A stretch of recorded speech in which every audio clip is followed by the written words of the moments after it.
పాటు సుదీర్ఘంగా సాగిన కేంద్ర కేబినెట్ భేటీలో పలు కీలక నిర్ణయాలు తీసుకున్నారు. మంత్రిత్వ శాఖల వారీగా ఆయా విభాగాల పనితీరుపై ప్రధానికి మంత్రులు నివేదికలను అందజేశారు. మోడీ సర్కార్ ప్రవేశపెట్టిన బడ్జెట్లో కేటాయించిన నిధుల వాడకం, ప్రజలకు కేంద్రం అందిస్తున్న సంక్షేమ అభివృద్ధి పథకాల చేరవేత, పెండింగ్ ప్రాజెక్టుల పరిస్థితులపై చర్చించారు. పూర్తిస్థాయి మంత్రిమండలి సమావేశం ప్రతి 3 నెలలకు ఒకసారి నిర్వహించాలని నిర్ణయం తీసుకున్నారు.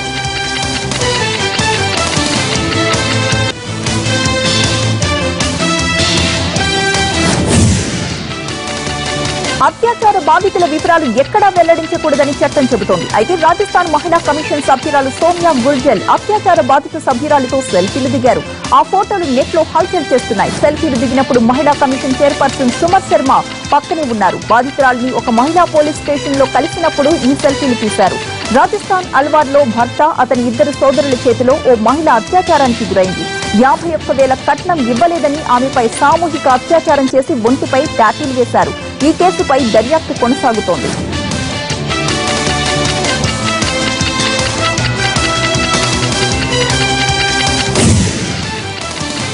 హోమోసెక్సువల్స్ ను థర్డ్ జెండర్ గా ప్రకటించాలన్న వాదనను సుప్రీంకోర్టు తిరస్కరించింది. స్వలింగ సంపర్కులు థర్డ్ జెండర్స్ కాదని స్పష్టం చేసింది.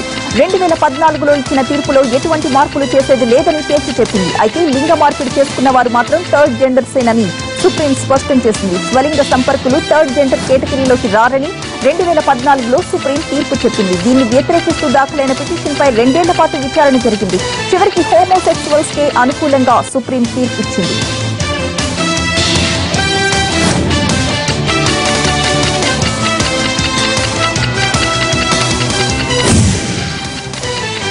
మధ్యప్రదేశ్ లో భారీ వర్షాలకు వరదలు పోటెత్తాయి. ఖర్గోన్లో వాగులు, వంకలు పొంగి ప్రవహిస్తున్నాయి. నీటి ఉధృతికి రహదారులు కోటకు గురయ్యాయి. భారీగా వరద నీరు రోడ్డుపైకి రావడంతో బైక్ పై ప్రయాణిస్తున్న వ్యక్తి అందులో చిక్కుకుపోయాడు. తన వాహనంపై అవతలి ఒడ్డుకు వెళ్లేందుకు విఫలయత్నం చేశాడు. అయితే బైక్ నీటిలో కొట్టుకుపోయింది. ఎలాగోలా తప్పించుకుని అతను ప్రాణాలతో బయటపడ్డాడు.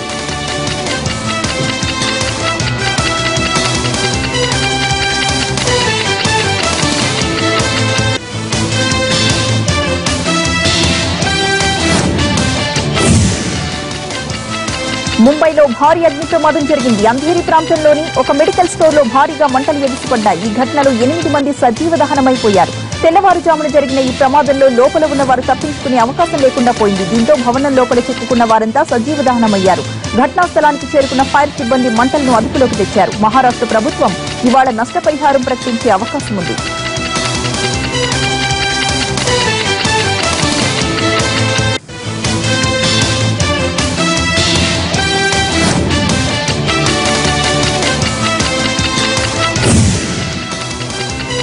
బాలీవుడ్ కండల వీరుడు సల్మాన్ ఖాన్ చేసిన రేప్ వ్యాఖ్యలు ఆయన్ను వెంటాడుతున్నాయి. ఆయన విచారణతో సంతృప్తి చెందని జాతీయ మహిళా కమిషన్ సమన్లు జారీ చేసింది.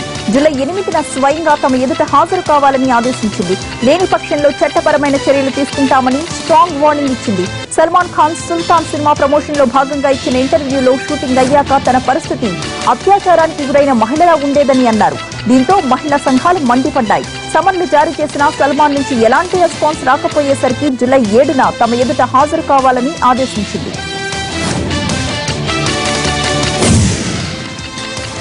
స్విస్ బ్యాంకుల్లో భారతీయులు దాచుకున్న డబ్బు గణనీయంగా తగ్గింది. భారత్తో పాటు పలు దేశాలకు చెందిన కుబేరులు తమ నల్లధనాన్ని స్విస్ బ్యాంకుల్లో దాచుకోవడం పరిపాటిగా మారింది. 1977 నుంచి ఆ దేశ జాతీయ బ్యాంకుల ఖాతాల వివరాలను స్విట్జర్లాండ్ వెల్లడిస్తోంది. 2015 గణాంకాల ప్రకారం భారతీయుల డబ్బు 3 అంకెల మేర తగ్గింది. ఇది సుమారు 8,392 కోట్లకు పడిపోయింది. ప్రపంచవ్యాప్త ఖాతాదారుల డబ్బు కూడా 4% తగ్గి 98 లక్షల కోట్లకు చేరింది. భారత్తో పాటు పలు దేశాలు నల్లధనంపై ముక్కుపాదం మోపుతున్నాయి. వాటి వివరాల కోసం స్విట్జర్లాండ్ ప్రభుత్వ సహకారాన్ని కూడా కోరుతున్నాయి. దీంతో స్విస్ జాతీయ బ్యాంకుల్లోని డబ్బు గత 2 ఏళ్లుగా తగ్గుముఖం పట్టింది.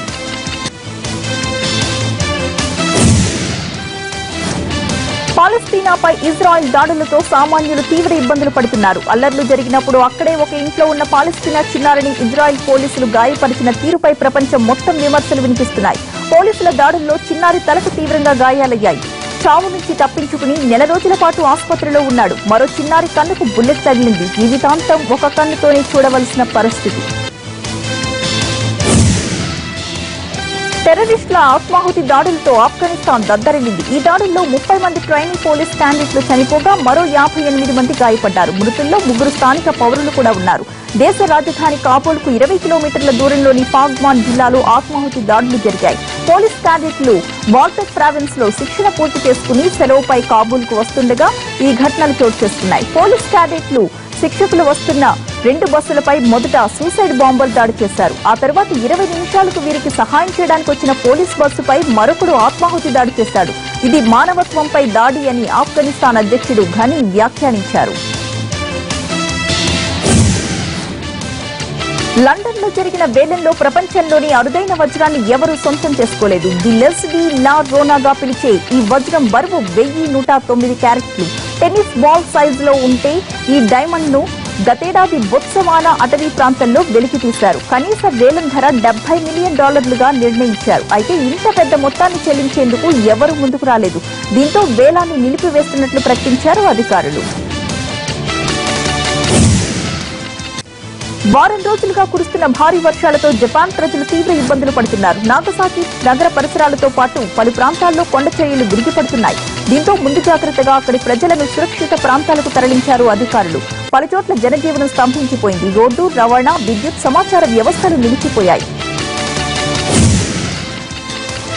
అమెరికా అధ్యక్షుడు బరాక్ ఒబామా డాన్స్ చేశారు. వైట్ హౌస్ లో జరిగిన ఓ సభలో కొంతమంది సెలబ్రిటీల ముందు ఒబామా డాన్స్ తో కేక పుట్టించారు. వీడియోను యూట్యూబ్ లో అప్లోడ్ చేశారు. ఇంకేముంది, ఈ వీడియో సోషల్ మీడియాలో సెన్సేషన్ గా మారిపోయింది. నెటిజన్లు యుఎస్ ప్రెసిడెంట్ డాన్స్ కు తెగ లైక్లు ఇస్తున్నారు. పెట్రోల్, డీజిల్ ధరలను స్వల్పంగా తగ్గించినట్లు ప్రకటించాయి చమురు సంస్థలు. పెట్రోల్ పై లీటరుకు 89 పైసలు తగ్గించగా డీజిల్ పై లీటరుకు 49 పైసలు తగ్గించారు. అంతర్జాతీయ మార్కెట్లో వీటి ముడిసరుకు ధరలు తగ్గడం వల్లే ఈ నిర్ణయం తీసుకున్నట్లు సదరు సంస్థలు తెలిపాయి. తగ్గించిన ధరలు అర్ధరాత్రి నుంచి అమల్లోకి వచ్చాయి.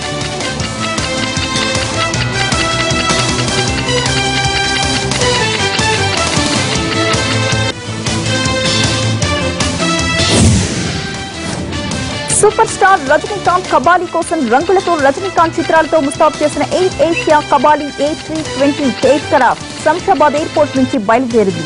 కబాలీ A320ని ముస్తాబు చేసేందుకు GMR ఏరోటెక్నిక్ లిమిటెడ్ నిపుణులు వారం రోజులు రాత్రింబవళ్లు కష్టపడి చక్కటి రంగులతో అందంగా తీర్చిదిద్దారు. GMR ఏరోటెక్నిక్ రిపేర్ అండ్ ఓవరాల్ విభాగం ఈ ఫ్లైట్ కు ఆధునిక హంగులు అద్దింది.